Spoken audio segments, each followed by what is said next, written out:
आजच्या या महत्त्वपूर्ण पत्रकार परिषदेमध्ये आपल्या सगळ्यांचं स्वागत आहे। सन्माननीय राज्याचे मुख्यमंत्री देवेंद्र फडणवीसजी काल असं म्हणाले, म्हणजे ते तसं नेहमी बोलतात आणि फार हसून आणि फार व्यवस्थित पद्धतीने ते सांगतात।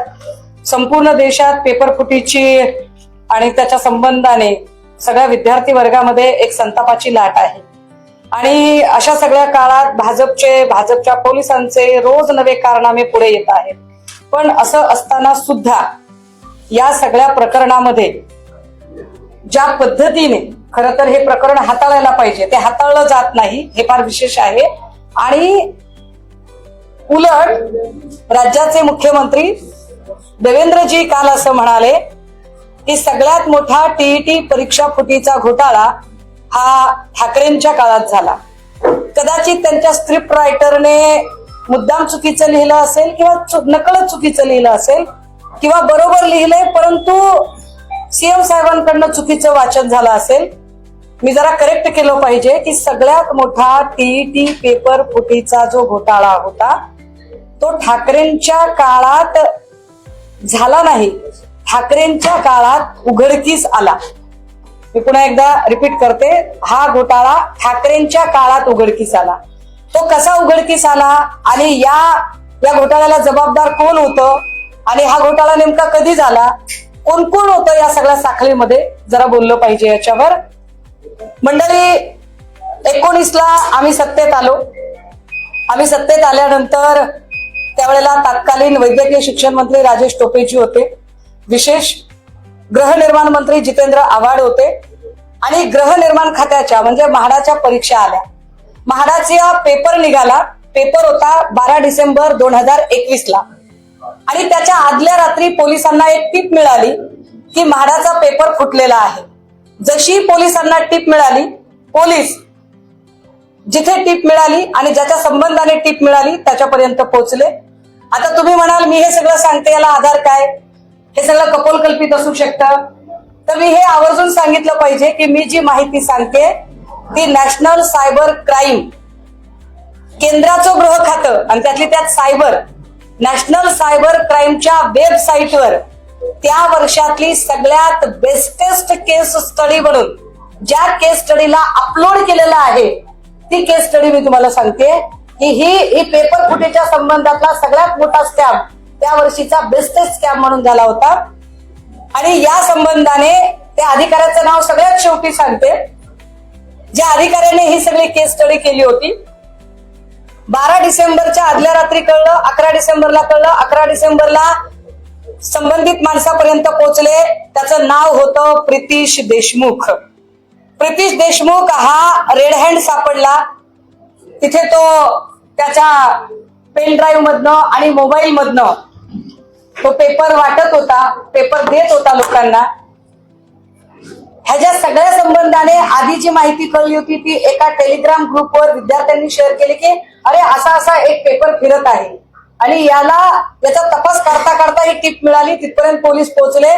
कोण आहे प्रितीश देशमुख, तर प्रितीश देशमुख हा जीए सॉफ्टवेअर कंपनीचा मालक। जीए सॉफ्टवेअर कंपनी जिचं मूळ ऑफिस बेंगलोर कर्नाटकामध्ये। या जीए सॉफ्टवेअर कंपनीला कर्नाटक सरकारने बॅन केलं, पण या कंपनीला महाराष्ट्र सरकारने टेंडर दिलं। टेंडर कधी दिलंय, टेंडर 2016 मध्ये दिलंय, फार विशेष आहे। 2016 मध्ये टेंडर दिलं, त्यावेळेला शालेय शिक्षण आणि क्रीडा मंत्री कोण होते, विनोद तावडे साहेब होते। आता मी तावडे साहेबांची डिग्री, संत ज्ञानेश्वर विद्यापीठ, इलेक्ट्रॉनिक्स इंजिनियरच्या फेक डिग्रीचा वाद याच्यात अजिबात जाणार नाही। मला विषय डायव्हर्ट करायचा नाही, मी त्याच्यातही जाऊ शकते पण मला विषय डायव्हर्ट करायचा नाही। तर विनोद तावडे साहेबांच्या काळात प्रितीश देशमुखला हे सगळं टेंडर मिळालं होतं आणि प्रितीश देशमुख ज्याला जीए सॉफ्टवेअर कंपनीच्या मालकाला टेंडर मिळालं तोच पेपर फोडत होता।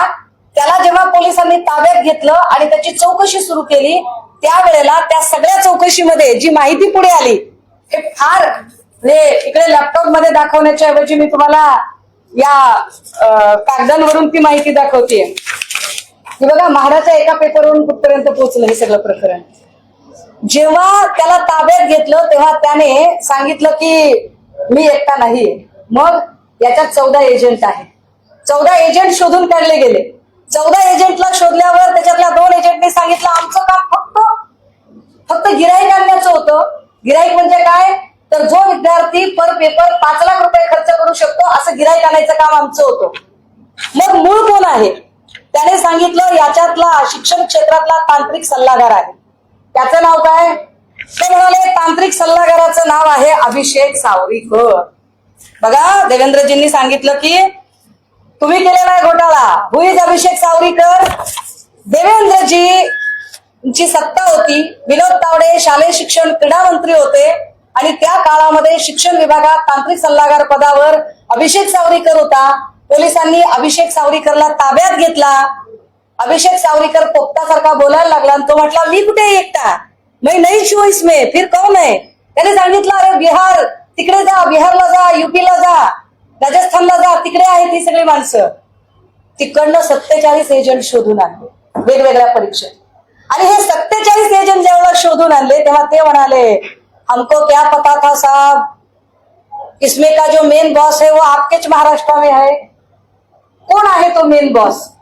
आणि मग सांगितलं की याच्यामध्ये शिक्षण खात्याचा एक साधारणतः उपसंचालक पदावर काम करणारा माणूस आहे ज्याचं नाव आहे तुकाराम सुपे. तुकाराम सुपे बद्दलची माहिती सगळ्या चॅनलने आतापर्यंत दाखवलेली आहे. मी काही वेगळं सांगायची गरज नाही.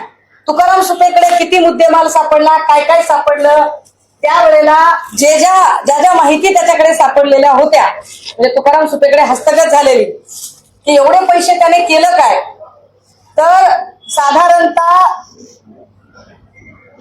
3,26,27,000 रुपयाची कॅश त्याच्या घरात सापडली होती.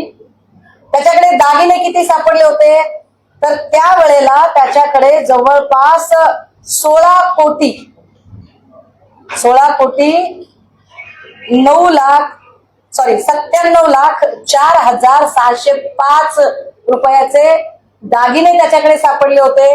70 लाखाची वाहनं सापडली होती आणि त्याच्याकडे 5.5 कोटीचं फिक्स डिपॉझिट होतं तुकाराम सुपेकडे. आता तुकाराम सुपेला पकडलं, तुकाराम सुपेची चौकशी सुरू झाली. तुकाराम सुपे म्हटलं मेरे को क्या पता है, मेरे ऊपर भी कोई है. देवेंद्रजी काल तुम्ही म्हणालात की ठाकरेंच्या काळात घोटाळा झाला, तर ठाकरेंच्या काळात नाही झालं साहेब. हे सगळं ठाकरेंनी उघडकीस आणलेलं आहे. काय काय उघडकीस आणलं, तर तुकाराम सुपेच्या वर कोण आहे बघा. अधिकाऱ्यांना फ्री हँड देणं पण महत्वाचं असतं. मला माझ्या नेत्याचा अभिमान आहे की सन्मान्य पक्षप्रमुख उद्धव बाळासाहेब ठाकरे यांनी सगळ्या अधिकाऱ्यांना फ्री हँड दिला. विशेष म्हणजे म्हाडाचं खातं ज्या जितेंद्र आव्हाडांकडे होतं, जितेंद्र आव्हाडांनी आदल्या दिवशी लगेचच अधिकाऱ्यांना विचारलं काय केलं पाहिजे. अधिकाऱ्यांनी सांगितलं साहेब पेपर कॅन्सल करा. ट्विट केलं आव्हाडांनी आणि पेपर कॅन्सल झाला. आरोग्य खात्याचा पेपर असाच लीक झाला होता. राजेश टोपेजींना कळवलं. टोपेंनी सांगितलं अगदी कुणीही असला, माझ्या ऑफिस मधला असला तरी सोडू नका. सगळ्या मंत्र्यांनी मिळून फ्री हँड दिला आणि एका माणसापर्यंत पोहोचले. कोण होता याच्यातला टॉपचा, तर त्याचं नाव होतं सुशील खोडवेकर, जे डायरेक्ट IAS ऑफिसर होते. आता हे डायरेक्ट IAS असणारे सुशील खोडवेकर त्यावेळेला एज्युकेशनला डेप्युटी सेक्रेटरी होते, उपसचिव असणारे सुशील खोडवेकर, उपसंचालक पदावरचा तुकाराम सुपे, तांत्रिक सल्लागार असणारा अभिषेक सावरीकर. ही सगळी लाईन शोधून काढली गेली. आता ही सगळी लाईन शोधत असताना ज्या जागा त्यावेळेला निघालेल्या होत्या त्या जागा एकूण किती होत्या, किती जागांच्यासाठी ही सगळी परीक्षा झालेली होती, तर साधारणतः 5.25 लाख विद्यार्थ्यांनी फॉर्म भरले होते. हे फार उल्लेखनीय आहे की जेव्हा 5.25 लाख विद्यार्थी फॉर्म भरतात, जागा होत्या 15,000. 15,000 जागेसाठी 5.25 लाख विद्यार्थी फॉर्म भरतात. आणि विशेष गोष्ट आहे की त्यातले साधारणतः 15,000 विद्यार्थी सिलेक्ट झाले. पण तुकाराम सुपेच्या ऑफिस मधले 50 कम्प्युटर रजिस्टर सील झाले आणि त्या सगळ्या कम्प्युटरमध्ये काही उत्तरपत्रिका, काही हॉल तिकीट्स त्याच्यातनं जप्त करण्यात आले. आणि त्यात असं कळलं की किती विद्यार्थ्यांनी चिटिंग केली आहे, किती विद्यार्थ्यांनी हा फुटलेला पेपर विकत घेतलेला होता, तर तब्बल 7,500 विद्यार्थ्यांनी. देवेंद्रजी मी तुमच्या काळातलं सांगते सगळं. ठाकरेंनी उघडकीस आणलं, हे फार महत्वाचं आहे. ठाकरेंनी उघडकीस आणलं. ठाकरेंच्या काळात नाही घडलं, ठाकरेंनी उघडकीस आणलं. फडणवीस साहेब तुमच्या काळात तावडे साहेब शिक्षण मंत्री होते, या काळात हे सगळं झालेलं आहे. आणि अधिकाऱ्यांचं नंतर काय झालं ते पण सांगणार आहे. 7,500 लोक याच्यात आहेत. हे जेव्हा माननीय मुख्यमंत्री उद्धव ठाकरेंना, तत्कालीन मुख्यमंत्र्यांना तपासी अधिकाऱ्यांनी सांगितलं की साहेब एवढे एवढे लोक आहेत आणि 7,500 विद्यार्थी आहेत, काय करायचं? कारण 7,500 विद्यार्थ्यांमधल्या 3,500 विद्यार्थ्यांना नोकऱ्या सुद्धा लागल्या होत्या. आणि ठाकरेंनी सांगितलं फसवणूक करणाऱ्या एकालाही सोडायचं नाही. त्या 3,500 नोकरी लागलेल्या सगळ्याच्या सगळ्या लोकांच्या नोकऱ्या डिस्क्वालिफाय केल्या गेल्या. नुसत्या डिस्क्वालिफाय नाही, त्यांच्याकडनं पगार रिकव्हर करण्यात आले. देवेंद्रजी, अहो तुमच्या काळात साधी एक FIR होऊ शकत नाही. दिसत असलं तरी डोळ्याने धडधडीत गुन्हा घडताना.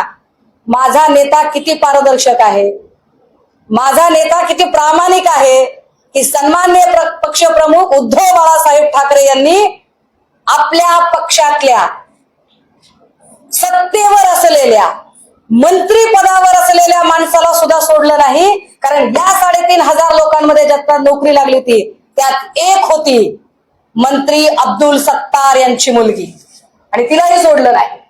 आणि अब्दुल सत्तारांच्या पोरीला सुद्धा ब्लॅकलिस्टेड केलं गेलं आणि तिच्या सुद्धा नोकरीवर गदा आली. हा पारदर्शक व्यवहार केला तो माझ्या नेत्याने केला. देवेंद्रजी, हे गट्स तुमच्यात नाहीये. इतकं सत्य आणि इतकं पारदर्शी तुम्ही वागू शकत नाही. तुम्ही काय केलं? काल तुम्ही म्हणालात की ठाकरेंनी पेपर फुटीचा घोटाळा नाही, ठाकरेंनी घोटाळा उघडकीस आणला. पण त्यानंतर तुम्ही काय केलं साहेब? अभिषेक सावरीकर तांत्रिक सल्लागार, त्या तांत्रिक सल्लागाराचा साहेब तुम्ही पक्ष प्रवेश करून घेतला. जो अभिषेक सावरीकर ज्याला ठाकरेंनी लॉकअप मध्ये टाकला होता, ज्याला ठाकरेंनी जेलमध्ये पाठवला, त्या अभिषेक सावरीकरला तुमचे लाडके चहेते तत्कालीन मुंबई प्रदेशाध्यक्ष, हे असे सुदृढ बालक स्पर्धेत भाग घेण्यासारखे जे दिसत आहेत फोटो, रवींद्र चव्हाण साहेब, या रवींद्र चव्हाण साहेबांनी अभिषेक सावरीकरला भाजपमध्ये घेतलं. टीईटीच्या तुमच्याच काळातल्या पेपर घोटाळ्यातल्या प्रकरणातल्या मुख्य आरोपीला. नाही नाही नाही नाही नाही, ते प्रितीश देशमुख वेगळे, त्यांचं पण सांगते. हा तांत्रिक सल्लागार होता शिक्षण विभागाला, आणि हा मेन होता. एजंट गिराईक आणून द्यायचे याच्याकडे, आणि पेपर कसा फोडायचा, कारण 2 पद्धतीनं पेपर फोडायची मोडस ऑपरेंडसी होती. एक होतं की पेपरच आधी लीक करायचा, आणि दुसरा प्रकार होता की जर 150 मार्काचा पेपर असेल तर फक्त 40 बहुपर्यायी प्रश्नांनाच खुणा करायच्या, बाकीचा सगळा पेपर कोरा सोडायचा.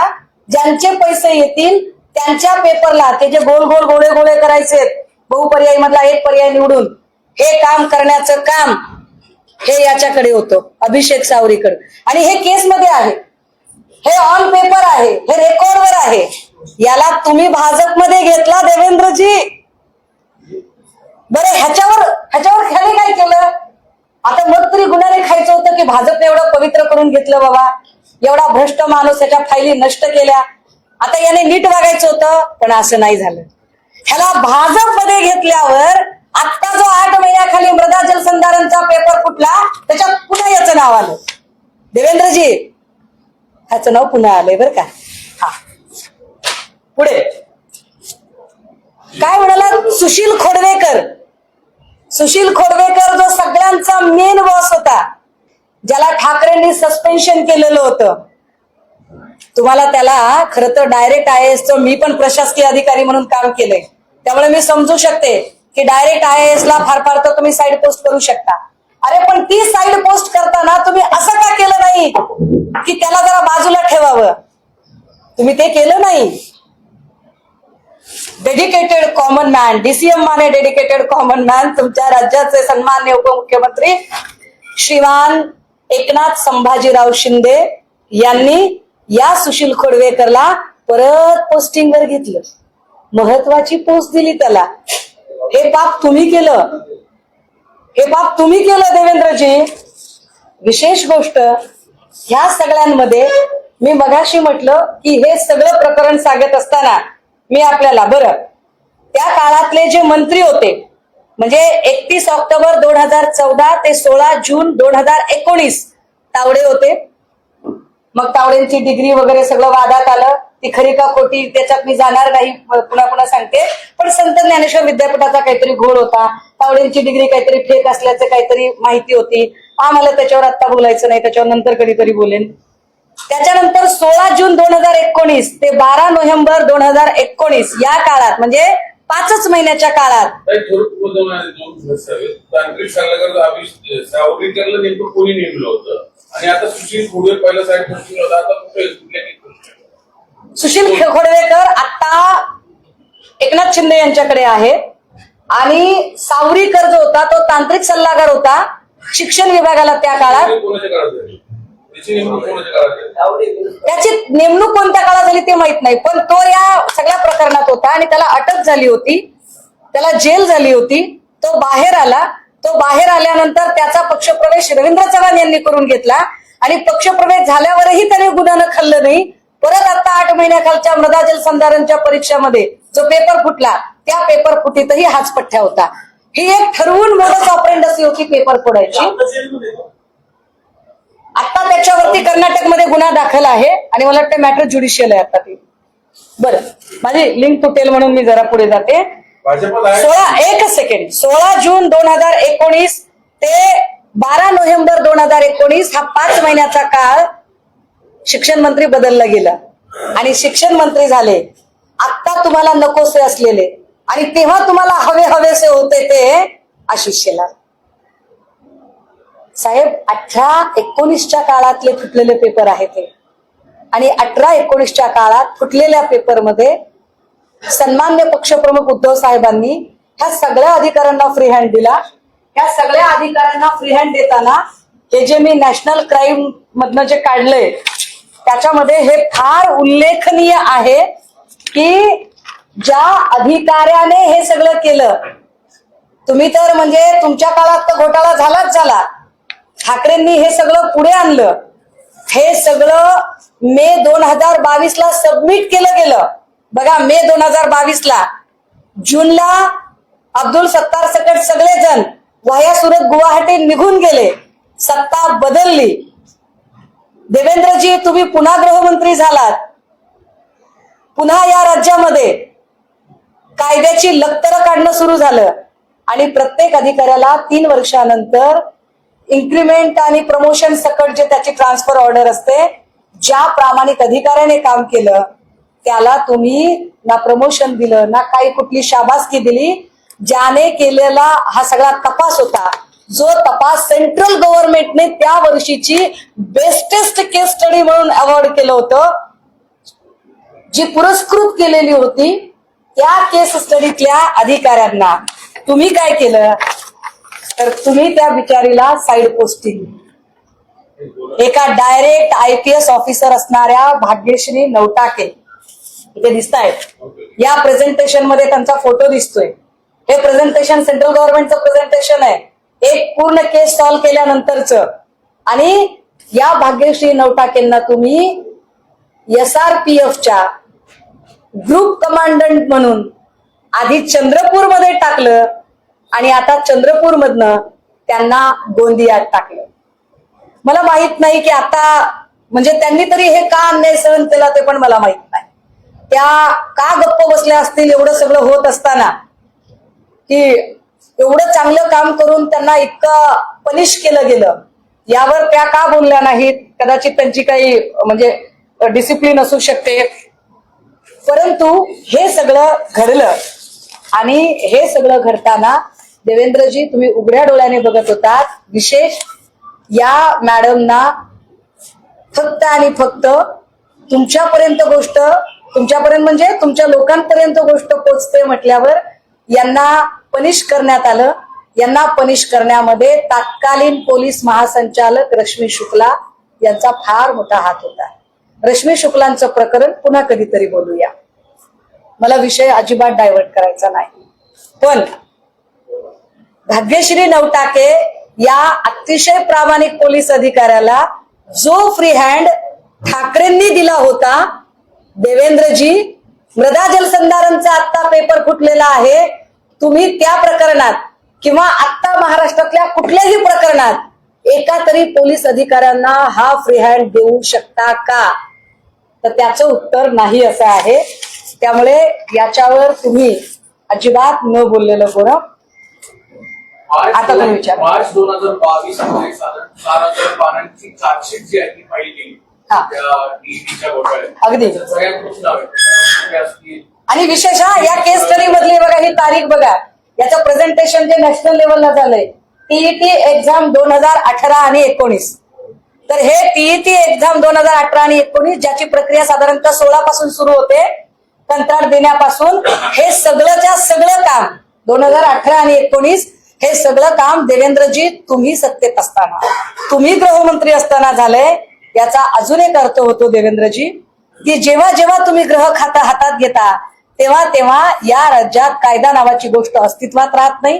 जेव्हा जेव्हा तुम्ही गृह खातं हातात घेता तेव्हा तेव्हा या सगळ्या गोष्टी पुढे येतात. विशेष या सगळ्यांमध्ये म्हणजे तावडेंनी प्रितीश देशमुखला एका बॅन केलेल्या कंपनीला कंत्राट द्यावं यासाठी तावडेंना शिफारस कुणी केली, याचं उत्तर एकदा तुम्हीच द्या. आणि जर तुम्ही त्याचं उत्तर खोटं दिलं तर मी पुन्हा एक पत्रकार परिषद घेऊन पुन्हा तुम्हाला पुराव्यासकट सांगेन. तेच म्हणतोय ना की 4,000 पानांचं जर चार्जशीट दाखल झाले Yes. 2022 Yes. मार्च 2022 ला झालेलं आहे, आज 2024. अजूनही कोर्ट ऑनबोर्ड आलेली नाहीये केस. आता एका बाजूला यांचं म्हणणं आहे की फास्ट ट्रॅक कोर्ट हे बीटच्या वगैरे Exactly. 7,880 विद्यार्थी आहेत. मी तुमचं मनापासून स्वागत आणि कौतुक करते, आभार मानते की तुम्ही मला हा प्रश्न विचारला की 4,000 पानांचं जर चार्जशीट 2022 मार्च 2022 ला जर दाखल झालंय तर फास्ट ट्रॅक कोर्टचे जी सगळी नाटकं करणारी जी लोक आहेत त्या लोकांनी अजूनही हे प्रकरण बोर्डावर का येऊ दिलं नाही. कारण हे प्रकरण जर तात्काळ बोर्डावर आलं असतं तर अनेक विद्यार्थ्यांचं भविष्य जे या परीक्षेच्या निमित्ताने टांगणीला लागलं किंवा नंतरच्या परीक्षा लांबणीवर गेल्या, त्यामुळे अनेक विद्यार्थी यजबार झाले. त्या सगळ्या विद्यार्थ्यांना कदाचित आपलं भविष्य वाचवता आलं असतं, पण ते झालं नाही. मला वाटतंय या प्रश्नाचं उत्तर सगळ्या स्वायत्त यंत्रणा आपल्या दरबारी बांधील ठेवणाऱ्या भाजपच्या लोकांना विचारलेलं जास्त खरं. ज्या भाग्यश्री नवतेचं तुम्ही नाव घेतलं ते डायरेक्ट आयपीएस आहे, चंद्रपूर गोंदियामध्ये असतं. हा सगळा प्रकरण झाल्यानंतर बीएचआर प्रकरणात त्यांच्यावर गुन्हा दाखल करण्यात आलाय. त्यामुळे असं कुठेतरी वाटतंय का की एका बाजूला ऐका, बीएचआर प्रकरण म्हणजे भाईचंद हिराचंद रायसोनी प्रकरण, ज्या प्रकरणामध्ये सुनील झमरला अटक झाली होती. सुनील झमर हा गिरीश महाजनांचा अतिशय निकटवर्तीय, त्याच्यातले अनेक तपशील मी सांगू शकते, पण आता या मूळ विषयावरचा फोकस डायव्हर्ट होऊ नये म्हणून मी कृपया मला समजून घ्या की मला आज फक्त एवढाच एपिसोड सांगायचा आहे. आणि भाग्यश्री नवटाके सारखे अनेक अधिकारी जे खूप प्रामाणिकपणे काम करतात त्यांना कसं पनिश केलं जातं, त्यांना कसा त्रास दिला जातो हे या निमित्तानं स्पष्ट होते. आणि म्हणूनच मी म्हणते की देवेंद्रजी, माझे नेते मुख्यमंत्री असताना सन्मान्य उद्धव साहेबांच्या काळामध्ये सगळ्या अधिकाऱ्यांना जो फ्री हँड होता, भाग्यश्री नवटाके सारख्या अतिशय कर्तव्यदक्ष अधिकाऱ्याने एक मोठं स्कॅम बाहेर काढलं, ज्या स्कॅमला नॅशनल लेवलला बेस्टेस्ट केस सॉल्व्ह करण्याचा अवॉर्ड मिळाला. त्या महिलेवर का गुन्हा दाखल झाला, तो गुन्हा दाखल करण्यात रश्मी शुक्लांचा रोल काय होता, त्याची उत्तरं तुम्ही द्या. नंतर मी कधीतरी बोलेल, आता मला तो विषय डायव्हर्ट करायचा. तीन गोष्टी महत्वाच्या आहेत. एक ज्या तुम्ही तारखा सांगताय, दुसरं जे तुम्ही नावं सांगताय, आणि तिसरं विनोद तावडेंच्या कार्यकाळात फक्त डेट्स आणि तो सगळी नावं एकदा रिपीट सांगा. मी पुन्हा एकदा अतिशय थोडक्यात सांगते, ऐका. 12 डिसेंबर 2021 ला म्हाडाचा पेपर लीक होणार होता. 11ला तो लीक झाल्याची पोलिसांना माहिती मिळाली. पोलिसांनी रेड टाकली. रेड टाकल्यावर रेड मध्ये त्यांना प्रितीश देशमुख सापडला. प्रितीश देशमुख हा जीएस सॉफ्टवेअर कंपनीचा मालक. जीएस सॉफ्टवेअर कंपनीच्या मालकाला जेव्हा विचारलं की हे टेंडर वगैरे काय, तर त्याला ते टेंडर, त्याची कंपनी कर्नाटकमध्ये बॅन झाली होती, पण त्याच्या कंपनीला टेंडर विनोद तावडेंच्या काळात मिळालं. त्याने जी नावं घेतली त्याच्यामध्ये 47 एजंट पकडले गेले आणि महत्वाचा शिक्षण विभागातला तांत्रिक सल्लागार अभिषेक सावरीकरवर आरोपपत्र दाखल झालं. अभिषेक सावरीकर हा न्यायालय म्हणजे त्याला तुरुंगवास झाला. तुरुंगातनं तो बाहेर आला आणि त्याला रवींद्र चव्हाणांनी त्याला भाजपमध्ये प्रवेश दिला. आता पुन्हा एकदा अभिषेक सावरीकर मृदा जलसंधारणमध्ये अडकलेला सापडतोय. विशेष म्हणजे संभाजीनगरमध्ये पण एक FIR त्याच्यावर दाखल झालेली आहे आता अलीकडच्या काळामध्ये. दुसरे तुकाराम सुपे होते, तिसरे सुशील खोडवेकर. याच्यातल्या सुशील खोडवेकरला आता परत एकदा एकनाथ शिंदे यांनी त्यांच्या डिपार्टमेंटला घेतलेलं आहे.